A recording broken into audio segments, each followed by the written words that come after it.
जी viewers, आज हम देखेंगे मदर शेयर।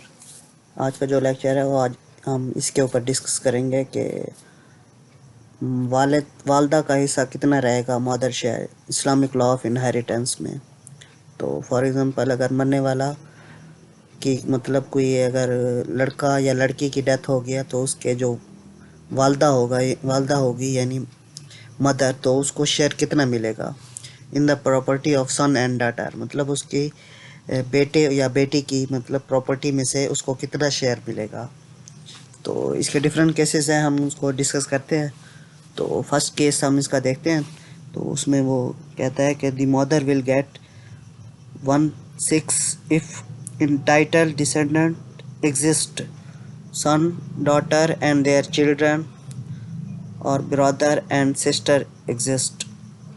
तो इस फर्स्ट केस में हमें ये चीज़ बताता है कि अगर मरने वाले की मतलब कोई औलाद है, यानी उसका कोई बेटा है और या बेटी है, या अगर वो भी नहीं है तो उनकी अगर कोई औलाद है, या उसके अलावा अगर उसका कोई भाई है या बहन है यानी मरने वाले की, तो इस केस में ये होगा कि जो मदर का शेयर बनेगा तो वो होगा 1/6।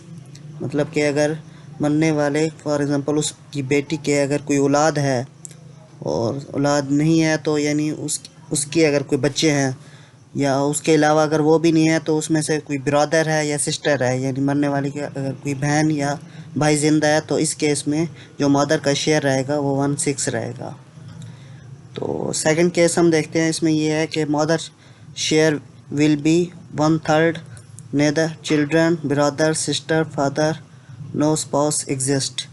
तो इस केस पे भी ये कहता है कि अगर मरने वाले को मतलब मदर को जो शेयर 1/3 किस केस में मिलेगा, जब मरने वाले के ना कोई बच्चे होंगे, ना उसका कोई भाई होगा, ना उसकी कोई बहन होगी, ना उसका कोई फादर होगा, नो स्पाउस एग्जिस्ट। मतलब कि अगर मरने वाली औरत है तो यानी उसका हस्बैंड भी नहीं होगा, अगर मरने वाला कोई मर्द है तो यानी उसकी कोई वाइफ नहीं होगी, स्पाउस इस केस में हम देखेंगे।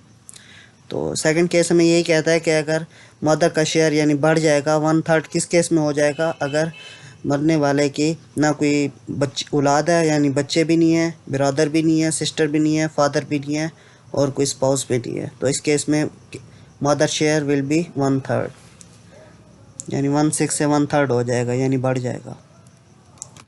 तो थर्ड केस में समझते हैं। तो mother share will be 1/3 of residue if brother, sister, father और स्पाउस एग्जिस्ट।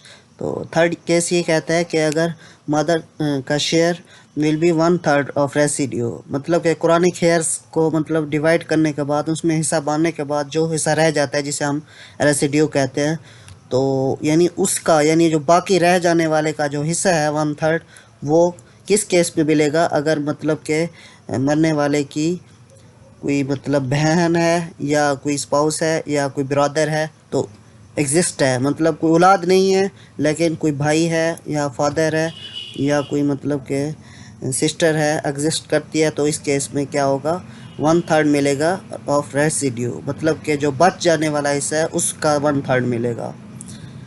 तो इसको हम एग्जांपल से देखते हैं। तो इसकी फर्स्ट एग्जांपल मैं आपको शो कर दिया है। तो इसमें ये है कि देखें, ये हमारे पास था mother will get 1/6 if entitled descendant, मतलब डिसेंडेंट में देखें हमारे पास दो बेटियां आ रही हैं और एक बेटा आ रहा है। तो डिसेंडेंट में अगर कोई बेटा या औलाद आ गई है या उसके मतलब बहन या भाई आ गए हैं, तो इस केस में क्या होगा, तो मदर शेयर विल बी 1/6। तो इस केस में ये क्या होगा, एग्जांपल में जो मदर को शेयर जाएगा वो 1/6 जाएगा। इसकी सेकंड एग्जांपल हम देखते हैं। इसमें यह है कि एक अहमद जिसकी डेथ हो गई है, तो उसकी यानी बच्चे कोई नहीं है, कोई औलाद नहीं है, लेकिन उसके दो भाई हैं जिंदा हैं। तो इस केस में भी हमारे पास जो मदर का शेयर रहेगा तो वो भी 1/6 होगा। वो फर्स्ट केस में जो हमने पढ़ा था कि अगर मरने वाले की मतलब अगर कोई औलाद है, औलाद नहीं है, तो अगर बहन भाई हैं तब भी मदर का शेयर क्या होगा, 1/6 रहेगा। तो इसकी थर्ड एग्जांपल हम देखते हैं। तो थर्ड एग्जांपल में ये है कि हमारे पास केस 2 जो हमने पढ़ा था उसमें ये था कि mother share will be 1/3, neither children, brother, sister, father, no spouse exist. तो इसकी ये एग्जांपल देखिए जी। तो इसमें यह है कि कोई मतलब मरने वाले की का मतलब ना वाइफ है, वाइफ भी नहीं है उसका, ना कोई भाई है, no brother and sister, no child, no father. तो मतलब मरने वाले की ना कोई वाइफ है, ना कोई बच्चे हैं, और ना कोई उसकी बहन भाई हैं, और ना ही कोई उसका मतलब कोई वालिद जिंदा है। तो इस केस में मदर का शेयर क्या होगा, 1/3 होगा।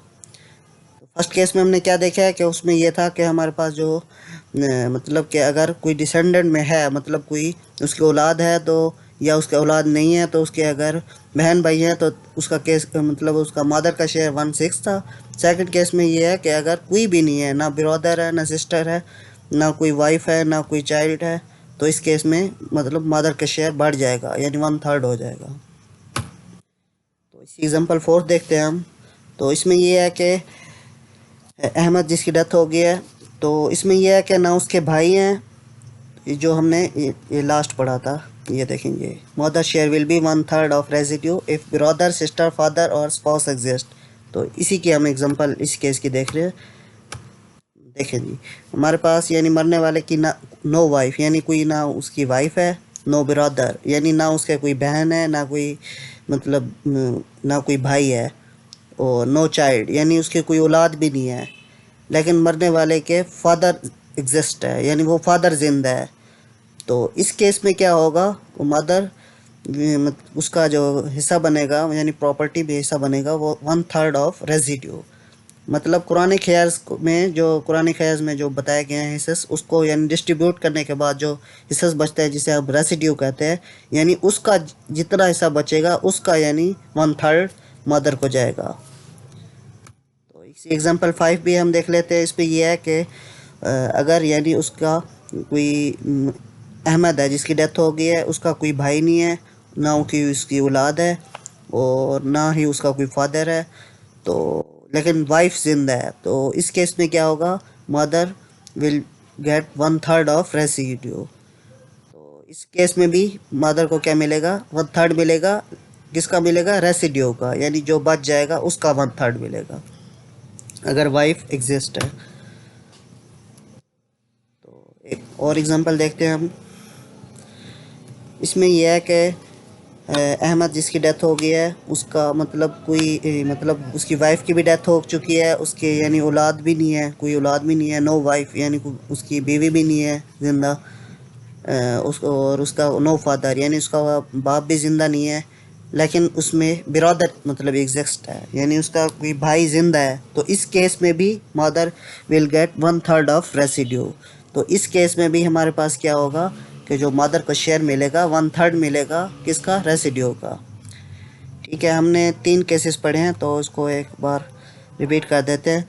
तो केस 1 हमारे पास क्या था कि केस 1 में ये था कि हमारे पास मदर को जो मतलब शेयर मिलेगा 1/6 मिलेगा। वो किस केस में मिलेगा, जब कोई उसका डिसेंडेंट में कोई होगा, यानी उसकी कोई औलाद होगी या मतलब उसका कोई बहन या भाई ज़िंदा होगा, तब उसको क्या मिलेगा, 1/6 मिलेगा मदर को। सेकंड केस हमने क्या पढ़ा था कि कोई भी नहीं है मतलब डिसेंडेंट में, ना उसका बहन है, ना भाई है, ना कोई मतलब कि उसके चिल्ड्रन है, ना कोई फादर एग्जिस्ट करता है। तो इस केस में क्या मिलेगा, तो फिर मतलब शेयर मदर का बढ़ जाएगा। तो इस केस में शेयर जो होगा 1/3 होगा।